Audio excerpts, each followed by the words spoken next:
आज मैं बैठे बैठे सोच ही रही थी कि मैं आपके साथ कौन सी रेसिपी शेयर करूं। तो मैंने फ्रिज खोल करके देखा तो कुछ उबले हुए आलू रखे थे। तो मैंने क्या किया, उनको अच्छे से मैश कर लिया। उसके साथ हमने डाला है थोड़ा सा बारीक कटा हुआ हरा धनिया। अब इसमें थोड़े से बेसिक से मसाले जाएंगे। तो यहाँ पर हम डालेंगे भुने हुए जीरे का पाउडर, थोड़ा सा पिसा हुआ धनिया डालेंगे। अब इसमें हम 1 चम्मच भर के पाव भाजी मसाला डालेंगे, इससे बहुत ही बढ़िया टेस्ट आएगा। अब इसमें हम थोड़ा सा कश्मीरी लाल मिर्च डालेंगे। इसी के साथ हम घिसी हुई गाजर डालेंगे। आप चाहे तो इसको बारीक बारीक कट करके भी डाल सकते हैं, वो आपके ऊपर डिपेंड करता है। अब इसी के साथ बारीक कटी हुई प्याज डालेंगे, थोड़ी सी हरी मिर्च डालेंगे। अब हमें डालना है इसमें स्वाद अनुसार नमक। अब इसमें बहुत ज़्यादा कुछ ऐड नहीं करेंगे, घर में जो भी चीज़ें आपके पास अवेलेबल हो तो सारी चीज़ें आप इसमें ऐड करके बना सकते हैं। तो घर में रखी हुई कुछ ही चीज़ों से आप बहुत ही बढ़िया टेस्टी नाश्ता बना करके तैयार कर सकते हैं। अब इसको हमें अच्छे से मिक्स कर लेना है। तो यहाँ पर जो आलू की फिलिंग है बहुत ही टेस्टी बनती है, तो इस तरीके से आप लोग बना करके नाश्ता तैयार कर सकते हैं। तो यहाँ पर फिलिंग तैयार हो चुकी है। अब यहाँ पर देखिए, इसको हम रख देते हैं साइड में। अब हम ले लेंगे गेहूं का गुथा हुआ आटा। तो रोटियां जब बनाते हैं तो थोड़ी बहुत आटा बच ही जाता है, तो उसी आटे का इस्तेमाल करके आज हम ये बढ़िया सी रेसिपी बना करके तैयार करेंगे। तो इसमें हमने नमक वगैरह कुछ भी मिक्स नहीं किया है, ऐसे ही सिंपल सा आटा है। आज मैं यहाँ पर 2 तरीके से नाश्ता बनाना बताऊंगी, जो भी तरीका आपको अच्छा लगे आप उस तरीके से बना करके तैयार कर सकते हैं।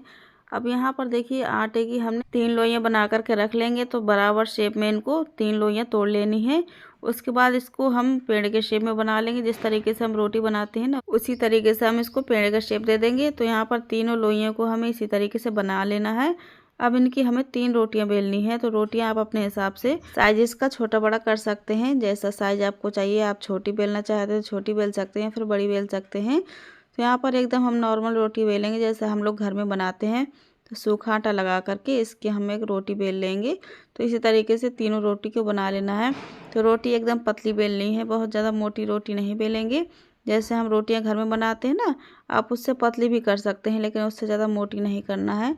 तो यहाँ पर सूखा आटा लगा करके बेलना है ताकि ये चिपके नहीं और आराम से रोटियां बन जाए। तो इस तरीके से हमने पतली सी रोटी बना लेनी है। अब जो हमने आलू की फिलिंग बना करके रखी थी ना, तो रोटी में हमें अच्छे से फैला देना है। तो पूरी रोटी में हमें लगा देना है आलू की फिलिंग, और इस रोटी की आपको किनारी छोड़ देना है। किनारे पे फिलिंग नहीं रखेंगे, वो हम बाद में बताएंगे कि फिलिंग हम किनारे पे क्यों नहीं रखेंगे। तो इस तरीके से पूरी रोटी में आलू को अच्छे से फैला देना है। उसके बाद इसमें हम लगाएंगे हरी चटनी। तो हरी चटनी हम बताएंगे कि हमने किस चीज़ की हरी चटनी बनाई है। तो यहाँ पर हरी चटनी में हमने डाला है इसमें धनिया मिर्च और लहसुन अदरक, ये इस चीज़ की हमने चटनी बनाई है। तो चटनी को हम लगा देंगे, इससे बहुत ही बढ़िया टेस्ट आएगा नाश्ते में। तो इस तरीके से पूरी रोटी में हम चटनी को लगा देंगे। तो चटनी आप अपने हिसाब से कम ज़्यादा रख सकते हैं। तो यहाँ पर मैंने चटनी थोड़ी ज़्यादा लगाई है ताकि और ज़्यादा चटपटा लगे।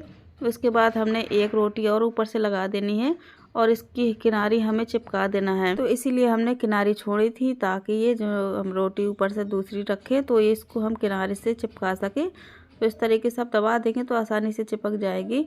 उसके बाद वापस से वही स्टेप करनी है, इसके ऊपर हम वापस से फिलिंग रखेंगे आलू की फिलिंग। तो यहाँ हम 2 तरीके का नाश्ता बताएंगे। तो ये पहला तरीका है, बाकी दूसरा जो तरीका है वो हम बाद में बताएंगे। तो इसी तरीके से हम आलू की फिलिंग वापस से इस तरीके से फैला देंगे पूरी रोटी में। तो इसके बाद हम फिर चटनी लगाएंगे। आप चाहें तो इसमें टमाटो केचप भी लगा सकते हैं या फिर लाल तीखी चटनी लगा सकते हैं। जो भी चटनी आपके पास अवेलेबल हो, जो भी पसंद हो, आप इसमें लगा सकते हैं। तो इस तरीके से हमने चटनी भी लगा दी है और एक रोटी हमने और बेल करके रखी है, तो इसके ऊपर भी लगा देंगे। रोटी को भी अच्छे से चिपका देना है। टोटल हमने रोटी की 3 लेयर लगाई हैं और 2 लेयर हमने फिलिंग की लगाई है। तो इस तरीके से तीसरी रोटी को भी अच्छे से चिपका देना है ताकि ये खुले नहीं। तो इस तरीके से आपको दबाते भी जाना है ताकि जो फिलिंग है ना अच्छे से चिपक जाए रोटी में और ये बिल्कुल भी बाहर ना निकले। तो एक जारी वाला इस तरीके से बर्तन लेना है, उसमें आपको ऑयल से ग्रीस कर लेना है। उसके बाद हम पानी रखेंगे गर्म होने के लिए। अब जो हमने नाश्ता तैयार किया है ना रोटी और फिलिंग भर के, तो इस तरीके से अब उसको रखता है। अब इसको हम स्टीम करेंगे। तो यहाँ पर स्टीम करने के लिए गैस का फ्लेम अभी हमने हाई रखा है। जब स्टीम होने लगेगी तब हम लो टू मीडियम कर देंगे। अब इसको हम लिड से कवर कर देते हैं ताकि नाश्ता बढ़िया से पक जाए। और इसको पकने में बहुत ज़्यादा टाइम नहीं लगेगा, 2 से 3 मिनट का टाइम लगेगा और बढ़िया से स्टीम हो जाएगा। तो यहाँ पर देखिए ऊपर रोटी फूलने लगी है और काफ़ी अच्छे से स्टीम भी हो चुकी है। अब इसको हम ठंडा कर लेते हैं और जब तक वो ठंडा हो रहा है तो हम दूसरे नाश्ते की तैयारी कर लेंगे। तो एक रोटी हम बड़ी सी बेलेंगे। तो काफ़ी बड़ी मैंने बेली है रोटी और पतली बेली है। अब जो बाकी की बची हुई फिलिंग थी ना, तो पूरी रोटी में हम लगा देंगे। और इस नाश्ते में क्या करना है, बीच की जगह छोड़नी है और इस तरीके से हमने बीच से कट कर लेना है। तो बीच में फिलिंग हमने नहीं लगाई है क्योंकि हमें बीच में कट करना था, तो इस तरीके से कट करना है। अब यहाँ पर इस रोटी को हमें फोल्ड करना है। तो किस तरीके से फोल्ड करना है, एक हिस्सा उठाना है, तो देखिए हमने किनारी भी छोड़ दी है और इस तरीके से हमें फोल्ड कर देना है। उसके बाद हम दूसरी तरफ से उठाएंगे, दूसरी तरफ वाला हिस्सा इसके ऊपर रख देंगे। तो इस तरीके से हमें दोनों रोटियों को फोल्ड कर देना है। सो फ्रेंड्स, आज की हमारी रेसिपी अच्छी लगे तो प्लीज़ कमेंट करके ज़रूर बताइएगा। वीडियो अच्छा लगे तो वीडियो को लाइक और शेयर करिए। चैनल में न्यू है तो चैनल को सब्सक्राइब करिएगा और फेसबुक पेज और इंस्टाग्राम को ज़रूर फॉलो करते जाइए। अगर आप मेरा वीडियो यूट्यूब में देख रहे हैं तो चैनल को सब्सक्राइब करिए। फेसबुक पेज और इंस्टाग्राम में देख रहे हैं तो वहाँ पर फॉलो कर सकते हैं आप। तो इस तरीके से हमने इसको मोड़ लिया है और किनारी अच्छे से चिपका देंगे ताकि ये खुले नहीं। अब जिस तरीके से मैंने इसे फोल्ड किया है वैसे हम दूसरा हिस्सा भी फोल्ड कर देंगे। और इस नाश्ते को बनाने में बहुत ज़्यादा टाइम नहीं लगता है, आप इसे कभी भी किसी भी टाइम बना कर खा सकते हैं। और गुथा हुआ आटा रखा हो तो फिर टेंशन लेने की ज़रूरत ही नहीं है। बहुत ही टेस्टी नाश्ता बन करके तैयार होता है। एक बार मेरे तरीके से ज़रूर बना करके देखिएगा। तो यहाँ पर देखिए इसको हमने अच्छे से फोल्ड कर दिया है। और सबसे अच्छी बात इसमें यह है कि ये गेहूं के आटे से बना हुआ है। आप इसे बच्चों के टिफिन में भी रख करके दे सकते हैं, बहुत ही टेस्टी लगता है। बच्चे और बड़े हो सभी को बहुत पसंद आएगा। एक बार इस तरीके से बना करके खिलाएंगे, यकीन मानिए सभी लोग बहुत पसंद करेंगे। तो इस तरीके से चाकू की मदद से इस तरीके से हिस्से कट कर लेने हैं। छोटे बड़े आप अपने हिसाब से कम ज़्यादा कर सकते हैं। और ये काफ़ी आसान है बनाना, बिल्कुल भी टाइम नहीं लगेगा। आप इसे झटपट बना करके तैयार कर सकते हैं। और इसे बनाने के लिए आपको ज़्यादा मेहनत भी नहीं करनी पड़ेगी, झटपट से बना करके तैयार कर सकते हैं। तो इस तरीके से हमने ये कट कर लिया और दूसरा भी हम कट कर लेंगे। अब कट करने के बाद इनको हम कर देते हैं साइड में। अब यहाँ पर देखिए पहला जो हमने नाश्ता तैयार किया था ये काफ़ी अच्छे से ठंडा भी हो चुका है। अब इसकी हम करेंगे कटिंग। तो यहाँ पर इसको हम उठा के देख लेते हैं। अब इसका कलर देख सकते हैं, गेहूं के आटे से बना हुआ है इसलिए आपको कलर इसका ब्राउन दिख रहा होगा। और ये काफ़ी अच्छे से स्टीम भी हो गया है। और ये देखिए जो हमने प्लेट में हमने स्टीम किए थे बिल्कुल भी नहीं चिपका है। अब इसकी हम कटिंग करेंगे। तो यहाँ पर जब पूरी तरीके से ठंडा हो जाए तभी आपको इसको कट करना है। और ये देखिए इस तरीके से आपको पीसेस कट करने हैं। जिस तरीके से आप पिज़्ज़ा कट करते हैं ना, सेम उसी तरीके से कट कर लेना है। तो आराम से कट करिएगा ताकि जो फिलिंग है वो काफ़ी अच्छे से चिपक गई, बाहर नहीं निकलेगी। लेकिन आप ध्यान से कट करेंगे ना तो ये काफ़ी अच्छे से कट हो जाएगा और इधर उधर शेप भी नहीं ख़राब होगा। तो इस तरीके से आपको शेप में कट कर लेना है और इसका लुक भी बढ़िया आएगा देखने में। तो यहाँ पर हम ट्रायंगल शेप में कट करेंगे, आप चाहे तो स्क्वायर शेप में भी कट कर सकते हैं इसको। और इस तरीके से नाश्ता बना करके बच्चों के टिफ़िन में रख करके देंगे, यकीन मानिए बच्चे बहुत पसंद करेंगे। और एक नए तरीके का नाश्ता खा करके बच्चे तो खुशी हो जाएंगे। तो नए नए तरीके के नाश्ते देखने के लिए हमारे यूट्यूब चैनल को सब्सक्राइब करिए, फेसबुक पेज को फॉलो करिए। तो देखिए इसमें फिलिंग कितनी अच्छे से भरी हुई है, डबल लेयर आपको दिख रही है। तो यहाँ पर देखिए जब इस तरीके से नाश्ता बना करके खाएंगे तो यकीन मानिए सारे नाश्ते को फेल करेगा आज का ये नाश्ता। और बहुत ही ज़्यादा टेस्टी लगता है, कई सारे नाश्ते का फ्लेवर मिलेगा इसमें। और एक बार इस तरीके से बनाएंगे और फिर मुझे कमेंट करके बताएंगे कि आज के नाश्ते की रेसिपी कैसी बनी है। तो आप लोग भी बनाइए, पूरी फैमिली को खिलाइए। और ना ही इसमें आपको अलग से आटा गूंथने की ज़रूरत पड़ेगी और ना ही कोई अलग से तैयारी करनी है, झटपट से बना करके तैयार कर सकते हैं। अब हमने लिया है छोटा सा बाउल, इसमें हम डालेंगे 2 से 3 चम्मच गेहूं का आटा। आप इसकी जगह मैदा भी ले सकते हैं या फिर आप चाहें तो इसमें अरारोट या फिर कॉर्नफ्लोर का भी इस्तेमाल कर सकते हैं। जो भी आपके पास अवेलेबल हो वो आप ले सकते हैं। तो इसमें हम थोड़ा थोड़ा पानी डाल करके इसका हम पतला सा घोल तैयार करेंगे। तो बहुत ज़्यादा गाढ़ा नहीं रखेंगे और ना ही बहुत ज़्यादा पतला रखेंगे।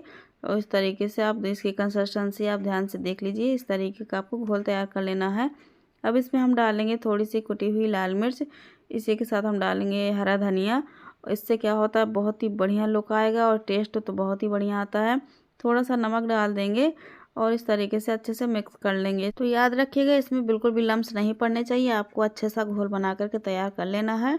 अब इसको हम कर देते हैं साइड में। अब चलते हैं गैस की तरफ। गैस पर हमने कढ़ाई रख दी है, उसमें डाला है तेल। तो तेल को हमें अच्छा सा गर्म कर लेना है। और यहाँ पर जो हमने गेहूं के आटे का घोल तैयार किया था तो उसको हम एक बार चला लेंगे। अब इसको ज़्यादा देर तक ऐसे ही छोड़ देंगे तो नीचे तले पर आटा बैठ जाता है। तो इस तरीके से हम थोड़ा चला लेंगे ताकि अच्छे से मिक्स हो जाए। तेल तो अच्छे से गर्म हो चुका है। अब एक नाश्ते को इस तरीके से डिप करेंगे जो हमने ट्रायंगल शेप में कट किए हैं। डिप करने के बाद इसको हम गर्मा गर्म तेल में डालेंगे। तो ये ध्यान से डालिएगा ताकि तेल के छींटे ना ऊपर आए। तो इस तरीके से आपको हाथ से उठा करके डालना है, चम्मच से मत डालिएगा। एकदम से अगर तेल में गिरेगा तो छींटे आ सकते हैं तेल के, तो हाथ से उठा करके हम इसको डाल देंगे। तो इसी तरीके से जितने आसानी से आ जाए बस उतने ही डाल करके इनको फ्राई कर लेंगे। तो एक हमने डाल दिया है, दूसरा भी डाल देंगे। आप चाहें तो इसमें 3 से 4 एक बार में फ्राई कर सकते हैं। तो एक बार में हमने 3 डाल दिए हैं और इस तरीके से हम इनको फ्राई कर लेंगे। तो इनको हम पलट लेंगे। तो एक तरफ से जब अच्छे से फ्राई हो जाए ना तभी आपको पलटना है, ताकि जो इनकी हमने गेहूं के आटे की जो लेयर लगाई है ना वो ख़राब ना हो।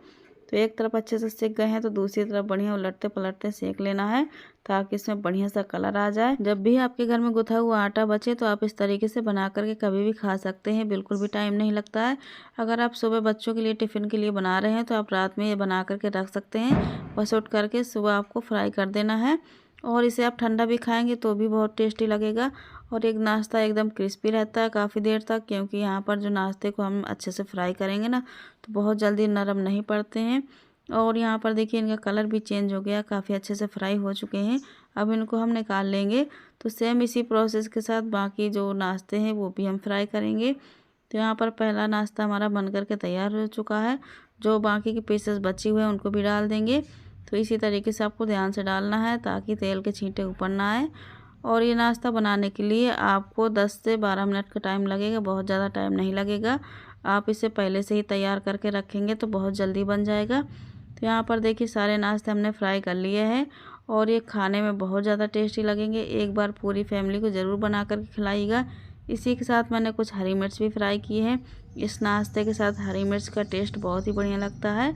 आप चाहें तो इसमें हरी चटनी, टोमेटो केचप किसी के साथ खा सकते हैं, लेकिन इस नाश्ते को किसी भी चटनी की ज़रूरत नहीं है। इसमें हमने पहले से ही चटनी मिक्स की हुई है। पहले से ही नाश्ता अपने आप में इतना ज़्यादा चटपटा है कि किसी भी चटनी की ज़रूरत नहीं पड़ेगी, आप इसे ऐसे ही खा सकते हैं।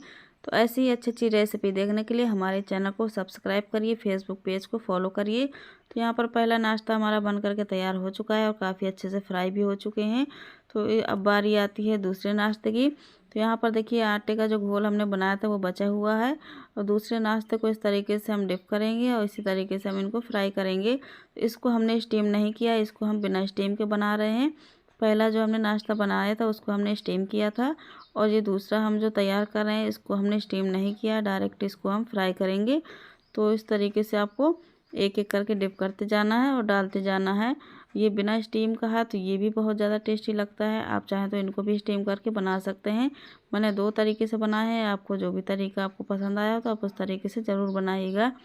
आप चाहें तो स्टीम करके बनाइए तो फिर बिना स्टीम के बनाइए। तो सारे हमने एक बार में डाल दिए, अब इनको भी हम अच्छे से फ्राई करेंगे। तो देखिए कितने अच्छे से फ्राई हो चुके हैं, बढ़िया सा कलर भी आ चुका है और काफ़ी क्रिस्पी लग रहे हैं। इनका शेप देखिए कितना बढ़िया है। एक हमने ट्रायंगल शेप में बनाया है, एक हमने स्क्वायर शेप में बनाए हैं। तो आपको जैसा नाश्ता आपको पसंद हो आप उस तरीके से बना सकते हैं। और दोनों तरीकों में जो भी तरीका आपको अच्छा लगा हो, जो भी पसंद आया हो, तो प्लीज़ आप लोग कमेंट करके ज़रूर बताइएगा कि आपको कौन सी नाश्ते की रेसिपी अच्छी लगी है। तो चलिए अगली वीडियो में फिर मिलते हैं आपसे एक और नई रेसिपी के साथ। तब तक के लिए बाय बाय।